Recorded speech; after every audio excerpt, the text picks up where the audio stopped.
జనవరి 21 మంగళవారం తిరుమలలో భక్తుల రద్దీ చాలా వరకు తగ్గింది అనే చెప్పుకోవచ్చు. శ్రీవారి సర్వదర్శనం కోసం అంటే రూ. 300 టోకన్లు ఎవరైతే పొంది ఉంటారో వాళ్ళకి 2 గంటల సమయం మాత్రమే పడుతుంది.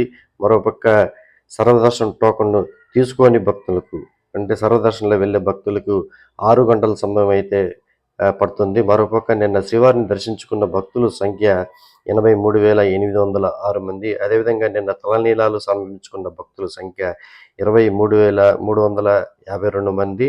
నిన్న శ్రీవారి ఉండి ఆదాయం 3,59,00,000గా టీటీడీ అయితే ప్రకటించింది. ఏదేమైనప్పటికీ గత కొంతకాలంగా వైకుంఠ ద్వారాల దర్శనం కారణంగా సర్వదర్శనం టోకన్లు నిలిపివేయడం జరిగింది. అయితే నిన్నటి నుంచి ఈ టోకన్లు ఇస్తుండటంతో ఒక్కసారిగా తిరుమలలో భక్తుల రద్దీ మాత్రం కాస్త తగ్గుముఖం పట్టిందనే చెప్పుకోవచ్చు.